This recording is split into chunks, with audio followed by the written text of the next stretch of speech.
What's good, everybody? It's BBKDRAGOON from the future again. This is becoming a regular occurrence with these Monday press releases, Bungie. Many of you know we record the show on Sunday, but as it turns out, the Curse of Osiris expansion had its announcement trailer revealed at Paris Gaming Week. Coming December 5th is the very first DLC for Destiny 2, Curse of Osiris. It's going to be releasing on all platforms, PS4, PC, and Xbox One at that time.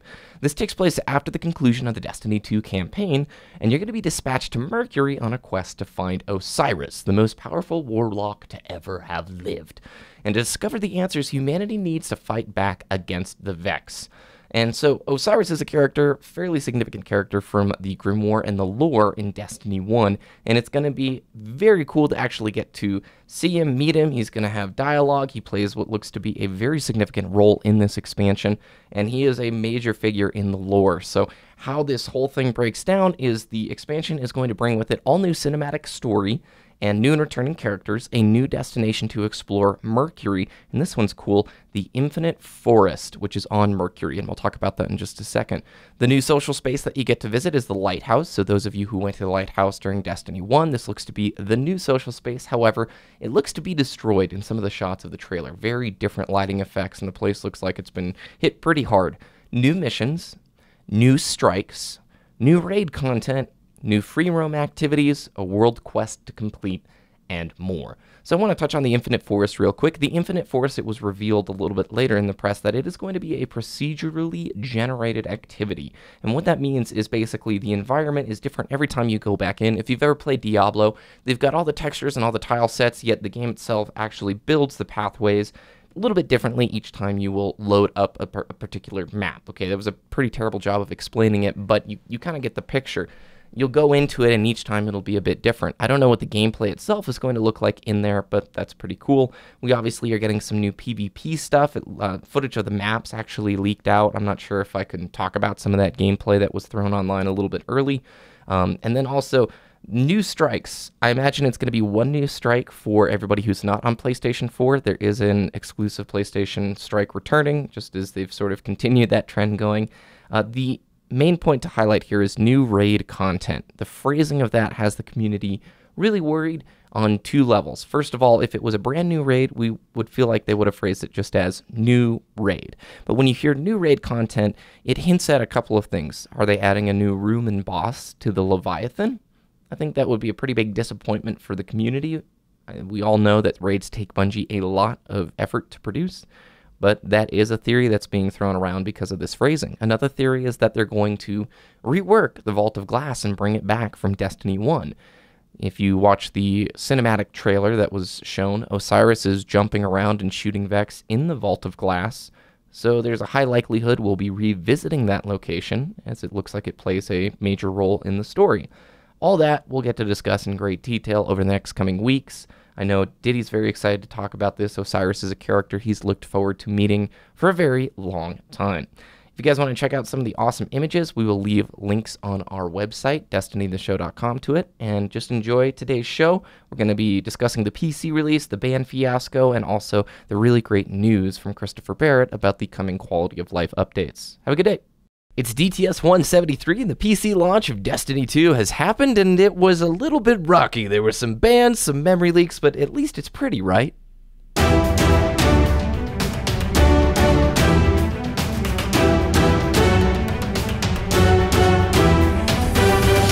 You're listening to Destiny the Show.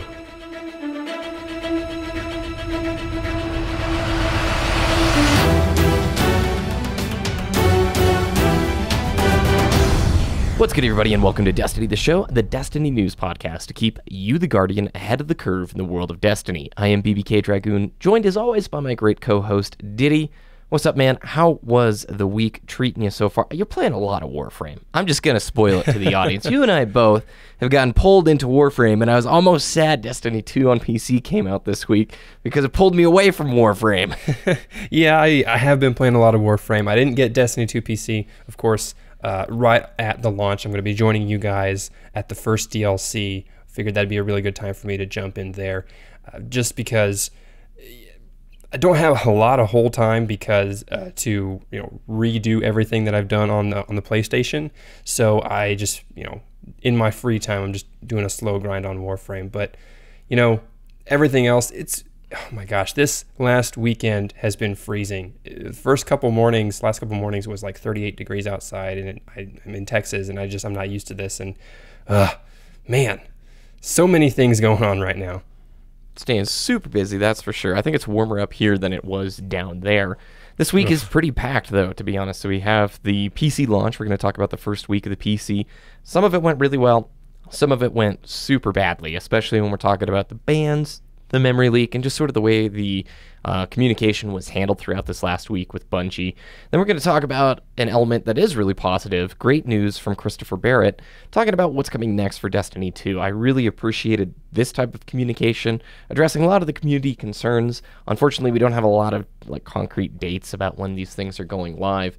And then we'll talk about a cool article that Digital Foundry put together about Destiny 2, how it's not just a port, but how the team and Vicarious Visions did a little bit extra, and it's just some cool insight into the inner workings of Destiny 2, like how many enemies can be in one area at one time. So without further ado, Ditty, let's dive into it.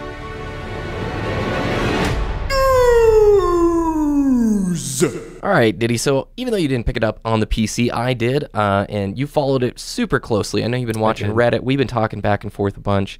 I got my first character through the story up to power level 280. It was a nice reminder, dude, going through the story again. I purposely didn't do alts on the console because I know it was going to switch to PC. There are some incredible play spaces in the story that they could leverage if they just added some horde mode, or if they added some strike or some reason to go back through those spaces, man. It blew me away going through the story. Like, why haven't we revisited the Almighty? What a really stinking cool play space. Why haven't they leveraged this more? So, what was your initial reaction to seeing the PC footage this week? I know you played the beta and enjoyed it. Yeah, I'm going to agree with you there. If there's one thing that Destiny 2 and Bungie do extremely well, it's their environments and their play spaces. Just the palettes that they use for each different location, it just works, right? And it makes you want to go back. And I am, like you said, I played the beta, so I'm familiar with what it looked like on the PC. I don't have a monster rig like you do, but I do have the 21x9, and I have, I can play on medium high-ish settings, and it looks fantastic. The controls extremely smooth. I mean, you can tell it's not just, oh hey, let's take a controller game and put it on mouse and keyboard. You can tell that they actually took the time to really focus on the feel of the game and make sure that it worked on PC. And I agree with you there. I think the Leviathan is probably one of my favorite spaces in the game, but the PC guys, they'll be experiencing that very soon when the raid comes out on there. And I just want to say, shout out to every new member we have in the Destiny Show Discord and on the PC clan. It's been overwhelming. It just absolutely blew up way quicker than I thought. So welcome everybody. Thanks for listening. Thanks for joining. Yeah, we're almost rank 4. For our clan level, which is ridiculous. They allowed more experience to be gained, at least in the first week, and I'm probably going to do that for the second week, I think, to kind of catch up with the other consoles, or with the consoles, not the other platforms, I should say. There you go. I agree. I think you hit the nail on the head. They definitely got the feel amazing. Like, it looks gorgeous, it feels awesome, but unfortunately there are some elements of it where, since it wasn't just a port, I was hoping they were going to implement some features. First of all, and forgive the negative feedback here, I have such a mixed, I'm very conflicted over this first week, Ditty, because A, I loved it, it felt super fun, and there's so much about the PC version that's like, wow, it's like playing Destiny again for the first time ever. And then there's the other half of it that's like, how could you as a developer overlook things like chat? There is no all chat, there is no clan chat. So when you're in social spaces like the farm or the tower, if you wanted to type to the other people in that instance and say, hey, anybody want to run the Nightfall? What a simple and easy, effective way to make friends, Ditty, especially since Bungie was the ones telling us, right, that the true end game is to make friends, right? Yeah, that's it goes back to what we were talking about a couple months ago when the PC beta came out. There are certain things that PC gamers are just used to and just baseline expect from PC games, and just like something as simple as a general or all chat or even clan chat is not being present is a head scratcher for sure. It's inexcusable. I'm sorry, it's totally inexcusable in a social based game, and the fact that there's no clan chat. If this was an intentional decision by their social team, I'm sorry, your social team, you're wrong. You're the same people that gave us guided games, so your track record is just flawless, right now. No chat. I mean, yeah, including it and then having the option to mute it is the way around it. You don't get to make that decision. The player should have that decision. I understand there's toxicity in online chat, but I get the choice to turn it off if I don't want that to be in my space. Not you. That's ridiculous. The second thing that blows me away, Ditty, is the ban situation. We'll talk about the memory leak. I can understand the memory leak thing. That one is sort of forgivable. That's just a week one PC issue that they're going to be able to hopefully sort out soon that they know about. But the ban situation. So come Tuesday, the Reddit, subreddit for PC gaming and for Destiny the game explode with people saying, I have been banned from Destiny 2 on PC. I barely logged in. Some people were banned before they even logged in, Ditty. Tons of posts of this. Why was I banned? No explanation given. Just straight up perma bans for a lot of people. Tons of posts. We even saw Mega Man EXE. Longtime listeners of the show will remember him as the Xur data miner. He could tell before Xur was going to show up what he was going to sell. Legendary from Year 1 Destiny. He was banned as well. So Tuesday, pretty much silent. Okay, everybody's getting banned. There's no official word yet from anybody at Bungie. However, somebody tweets over to David Shaw, the PC lead for Destiny 2. And he replied to the tweet saying, we do block programs from pushing their code into our game. Most overlays work like that. We don't ban for that, though. That's internet BS. Cosmo also backed it up, saying third-party applications that aren't compatible with Destiny 2 may cause the game not to run, but it won't result in a ban. Now, Ditty, what third-party applications are they talking about? We mentioned this in the beta time. Yeah, things like an OBS or the game capture for that, streaming software, Discord overlays, TeamSpeak, those kinds of things where something that a different application other than Destiny puts information onto your screen while you're playing the game or has some type of hook into the game application itself to help it run or help Destiny run better, something like that. Exactly. But the community wasn't having it. Reddit's still exploding with posts saying, look, man, I'm not using any of your third-party services. I did nothing wrong. Here's my system. Why was I banned? So it gets big enough to where on Wednesday, Bungie's forced to actually address this. So they push out a post, especially after a lot of the big news channels on YouTube were talking about this. And the post on Bungie.net's news section says, this is Wednesday, mind you. The following is true. Destiny 2 cannot automatically ban you. Only Bungie can ban a player after a manual investigation. Yesterday, we banned approximately 400 players on PC. Bans were applied to players who were using tools that pose a threat to the shared ecosystem of the game. We did not and will not issue any bans for using overlays or performance tools like Discord, XSplit, OBS, RTSS, etc. Information on those third-party applications can be found here, and we are overturning 4 of the bans that were issued during the PC beta. We're committed to providing an experience that is fun and fair for the millions of players who have joined us in this community. So a few things there that I find pretty darn unique, okay? Bungie cannot automatically ban you. We have video footage and proof from people just logging in for the first time within seconds getting banned. So either the person reviewing at Bungie is the fastest person on Earth, or something doesn't add up here, Yeah, there are... This is really interesting to me because I work in a very similar field professionally. There are tools that do correlated searches where if this person is logging into Destiny and has this criteria, that plus that equals alert. And there might be someone sitting at the desk looking through these alerts as they come through. They'll click on the alert. They'll see that correlation. They'll be like, okay, let's ban. Technically, that's a manual ban, but it's based off of an automated system. And yes, it can be that quick, but and someone is still pressing the button, but it's still, we got to do some more investigation than just 10 seconds. Yeah, let's ban it because that's not right. That's interesting. Yep. That's not good. Yeah, and the PC lead, I want to keep this in mind, the PC lead, Shaw, for the game, essentially called out a pretty large size of the community saying, yeah, it's internet BS. They're lying about this, okay? So that's never a good stance from a PR situation, calling your customers untruthful, even if some of those people do deserve the ban, okay? And it could have been more related to the fact that people were saying, I was banned because I used a third-party application. He could have been calling that part the BS, and exactly. A lot of people are going to misread that. And then the fact that they specified 400 people. I mean, in the grand scheme of things, 400 people versus however many hundreds of thousands or a million of people were playing or logging into Destiny PC on the first day, the internet can blow up some things and make it seem like a larger problem than it actually is. But still, this seemed to pose a large issue because some people were coming out of the woodwork and saying, no, I'm not doing anything wrong. And, of course, they're strangers on the internet.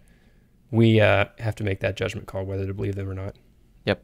And then finally, this is the kicker. This is why we did this whole long story. Thursday night to this post where Bungie says, no, you're wrong. We ban people fine. They add a small update Thursday night. No tweet, no nothing. And it says, as a part of our ban review process, we have identified a group of players who were banned in error. Those players have been unbanned. The bans were not related to the third-party applications listed above. We will continue to review the process we use to ensure a fun and fair game. So this is inexcusable, Bungie. I'm sorry. Let's just fire this out here. If you're going to issue bans that have no review process and no dispute process, none, there's no way to dispute the ban. Yeah, exactly. Just side note, you can't dispute a ban, right? They say specifically and implicitly, we don't overturn bans. They're permanent. Mm-hmm. That's it. And there's no recourse for action. And right. You just bought the game, you tried to log in, you get instantly banned. So when you see this small update Thursday night, and it's not being pushed out through any of their other outlets, what is one of the biggest blemishes on your launch week, it feels so darn, it breaks trust. It breaks trust. And I think Bungie is running pretty low on that right now in terms of the community.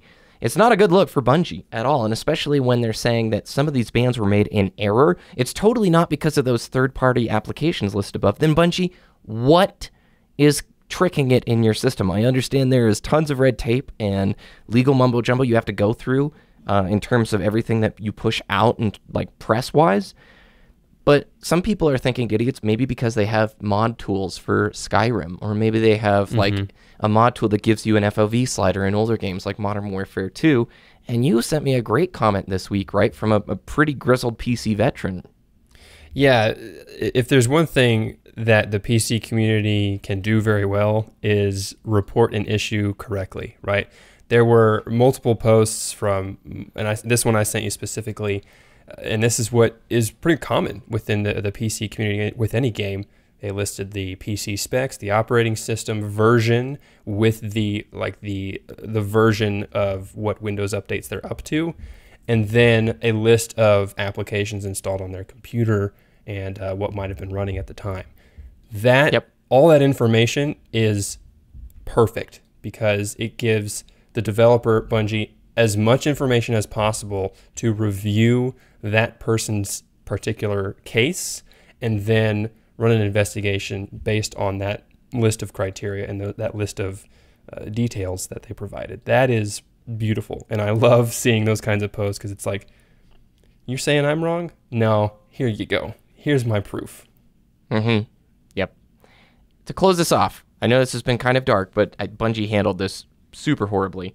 There's a memory leak also in Destiny 2, and essentially when you're on the public play spaces, your rig, depending on the system and the specs, for example, after 7 or 8 public events from me, my frame rate goes from consistently 180 or 200 down into the 15s or 20. Every single public event essentially, or my time on the public spaces, decreases the FPS by a certain bit. Bungie has acknowledged this. The community believes it's tied to clans. People that have left their clan noticed it solved it immediately. And just like the launch of Destiny 2 when clans were broken for the first week, the clan roster is broken in Destiny 2 PC this week. So no big surprises there. I think I give them a little bit more leniency on this one because, all right, you weren't able to test the clan system in your quality assurance environments. That's fine. But get on the ball, fix this quick. We're here on Sunday recording, and it's not yet fixed. And this all drives me towards my conclusion, Ditty. We need a PC community manager. Between the Ban Fiasco, Yes. the memory leak, which needs communication, talking about features like all chat and clan chat, the way this whole first week is it's a giant example of terrible community management, period. And we need somebody who is going to be our go-to point, our go-to person who will talk with us maturely about PC features, PC bugs and problems. This cannot just be rolled up into the TWAB. You cannot just expect Bungie or Cosmo to handle this position. Yeah, I would 100% agree with that. Because it's an entirely new community that Bungie's never seen before, having that person who has that point of communication to just talk to the community, be like, hey, yep, we're working on this. We understand. It's just, like you said, miscommunication all across the board, or lack of communication through this first week was pretty detrimental to the experience, I think. Yeah, definitely. You want to leave the best taste in players' mouths as possible. We being sort of console veterans, to me, Ditty, it felt like they tried to pull a communication move that they've gotten away with the console crowd. They're not going to get away with it with the PC crowd. It's just not going to happen. You cannot tell people, you're in the wrong, you're in the wrong, you're in the wrong. Oh, wait, by the way, we actually messed up, but shh, keep it quiet, you know. I will say there was another quite large issue that came up earlier this week about a certain processor not being supported. And they are going to push a hotfix to update that pretty soon here. Speaking of hotfixes, Ditty, let's transition into something a little bit more positive. This week at Bungie, a great update from Christopher Barrett, but why don't we first talk about the update that's coming next week? I think it's update 1.06. It's going to be pushed live, I'm assuming Tuesday. It's usually when they push updates. Mm-hmm. Yep. What's it going to be doing for us? So it's actually going to just fix some general issues and some issues in the Crucible, the PvP mode. The general issues are going to be fix an issue with collision detection on the bureaucratic walk emote. So PC gamers, you're new, you probably haven't followed this yet, but there was an emote in the game that allowed you to phase through terrain and shoot through walls and be unkillable. So they're fixing that issue this week. Fix an issue causing players to encounter empty public spaces too often in free roam. I think that's fantastic. And the Crucible bullet points here, they're making a few changes to different game modes in the Crucible. Specifically, well, across the board, they're updating the Mercy rule settings to allow Mercy to activate slightly later in the match, which will allow a wider range of scores to trigger it. So that's nice. Clash, they're actually reducing the score limit to 50, which was 75.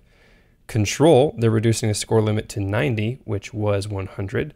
They're reducing also in Control, they're reducing the influence that enemy-controlled zones exert over the spawning system, so hopefully better spawn system there. In Survival, they are reducing the round time limit to 2 minutes, that's down from 3. They're also reducing the life count to 6, down from 8. In Supremacy game mode, they're increasing the score to win to 70, which is up from 50. That's a big question mark there until we read the next context clues. We now grant 1 point for defeating an enemy Guardian. So get 1 point for killing the Guardian and another for picking up the crest. That's nice. And they are adjusting the influence that enemy crests have on the spawn system as well in Supremacy. Yeah, all positive changes. I'm super excited about that. Hopefully, especially the main thing here for me is I want to have more players in my public events. Even this week when I was trying to grind power up, I'm loading into tons of public events where it's just me, and it's like, oh, this is sad. Yeah, it's like I can't do the heroic version now because I'm solo. I mean, it's possible to do everyone solo, but it's very difficult. Yeah, a few of them, like the big servitor, and I'm sure people are like, oh, it's so easy, Ditty, or BBK, super easy. But for a few of those, when I'm leveling up and I've got like 2 sidearms or 2 SMGs, I'm like, this isn't happening. Yeah, exactly. So, positive news. Christopher Barrett. You guys may remember Christopher Barrett as he was a lead heavily involved in House of Wolves and Rise of Iron. This guy has been with Bungie since 1999. He's worked on all of the developments of the Halo games that Bungie was a part of. And he came out this week in the TWAB to deliver what I think is exceptionally needed, great communication about a lot of the criticism that the players have given the game for the last 7 weeks and what they're going to be doing trying to fix it. There's really nothing concrete here other than a little mention of private matches and the timing of that. But this is the type of communication I really want to applaud Bungie for, and I hope to see, if we could see this type of stuff every single week, you would see the morale of the console player base going through the roof. And then the PC morale, I think, is pretty high, and it'll remain pretty high for a few weeks. And you know, by the time Season 2 gets here, maybe it'll bring with it what we need. But Ditty, why don't we run through the first quote from Christopher Barrett and then hop through the bullet points he's talking about here? Sure, absolutely. Christopher Barrett says, and I quote, "Hey everyone, we've been playing the game in the wild for 7 weeks for console players. Like the Destiny experiences that have come before, we're always thinking about where the game is heading next. We're still planning when a bunch of improvements listed below are going to make their way into the game, but we wanted to let you know what we're up to. Here's a short list of the updates that we're working on." Indeed. All right, so new systems and rewards to give our most engaged players additional optional pursuits. Better incentives for players who complete challenging prestige activities. Better rewards and replay value for strikes, adventures, and lost sectors. Private matches for the competitive community. We are targeting early 2018. Crucible tuning like adjusted supremacy scoring and better spawning rules. Better incentives for completing Crucible matches and penalties for quitting competitive games. Continued improvements to Iron Banner and faction rallies, including uniqueness of rewards. Changes to make the mod economy more interesting and impactful. Ongoing improvements to exotics, including adjustments to reduce instances of duplicates. New ways to spend surplus currency and materials. We're looking at you, Legendary Shards. An emote interface that allows players to equip multiple emotes at once. There's more we're working on. We'll talk again soon. If you guys want to follow Christopher Barrett on Twitter, it is at CG Barrett with 2 R's and 2 T's. Ditty, this is, I think, ticks the box for 90% of the community bits of criticism and feedback the first 7 weeks, except ranked play. I am sad that ranked play is not mentioned at all in there, but I gotta tell you, this is encouraging. If they can deliver on these bullet points in a timely manner, that's huge. I 100% agree. Yeah, and like you said, it's the timing that really matters. If these are like a quarterly update with like the different seasons, I think that might be a little bit too late. If they, do a granular introduction of each of these changes, I think that would also actually be better.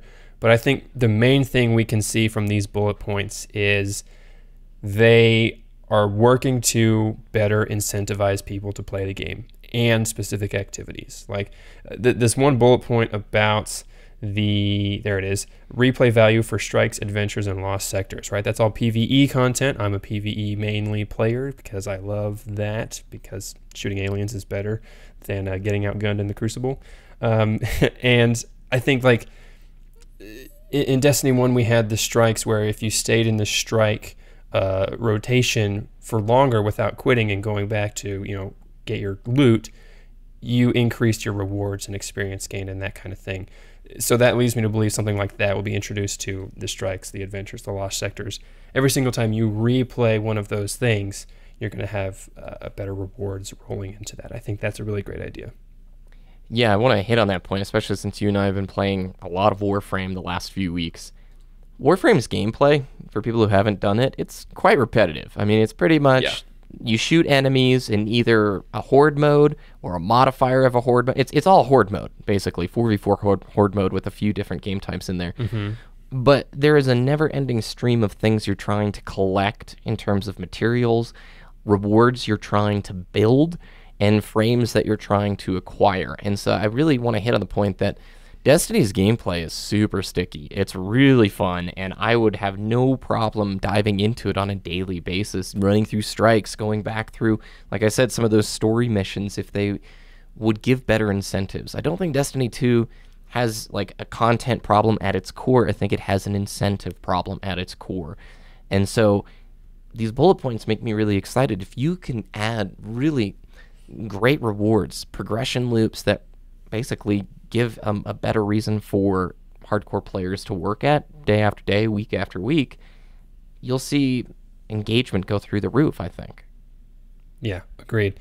I think what you said, incentive problem, not a content problem, because the content we have is really fun, but replaying it, there's not much there because we don't have something to work towards. Like you said, the Warframe is really great in that, yeah, it's really repetitive gameplay. Yeah, the palettes are, generated as they go, and it's pretty much the same thing every single time you go down into a mission, but you're working towards something. Always. You see the light at the end of the tunnel. You know you're going to get there. Destiny, once you get to the end of that tunnel, there's not another tunnel after that usually. So hope they're adding more tunnels here with that incentives. Yeah. Right after hitting 280, Ditty, I was like, well, All I have left is the Nightfall. That's it. I mean, that's pretty much it for this week for me. And I enjoyed it. It was very fun, but I would happily go through some of these strikes over and over and over again if, like you said, there was this... I mean, what if you could unlock level 30 for your particular gun, and doing so gave you a special, ornament slot? And by doing the strike playlist, there's 50 sweet ornaments that you could go after. I mean, this is definitely a topic for another show, but Christopher Bear, thank you for this type of communication. We'd love to hear what our listeners think about these points or the PC release this week, any of it. Where can they find that, Ditty? Well, we have a couple different locations. Of course, we have a Twitter at Destiny the Show. We also have our Discord, discord.me/Destiny the Show, or you can find that on our website, destinytheshow.com/clan. And you can join the clan of your platform of choice if there's a spot, of course, because we might add some new clans just so we can have some more people flowing in there, repping the DTS tag on their platform of choice. And yeah, that's it. Well done. Closing comments before we wrap up? These bullet points that Christopher Barrett said, like you said, they're so great. And if the live team can stick it where it counts and actually follow through with these bullet points, I think Destiny 2 is in for... I guess Destiny 2 players are in for a treat, because these are the kinds of things that we want to see. And if they actually follow through with them in a timely manner, I think it's going to be all for the better. I couldn't agree more. I think they have got the foundation of the house built perfectly, and now just fill it with stuff in the rooms, make some pasta or some chili Ditty on a cold fall day, and just eat it up. Eat it up. Delicious, delicious chili content. Where can people find your content? That'll be twitter.com/Ditty, DTS, DITTY, DTS. And I hang around in our Discord, discord.me/Destiny the Show all the time. And of course, my YouTube, youtube.com/Wooshness, WOOOSHNESS. All the links from today and more can be found at our website, destinytheshow.com. There we go. Only done that for, 170 weeks. You can follow us on Twitter at Destiny the Show. You can follow me on Twitter at BBKDRAGOON on both YouTube and Twitter. Huge thanks to the new Discord members. It's been great meeting and playing with some of you this week. And shout outs to all of the clans, whether you're on PS4, Xbox, or the PC. We love you. We appreciate you. Enjoy Destiny this week. And good luck on the raid, PC Guardians.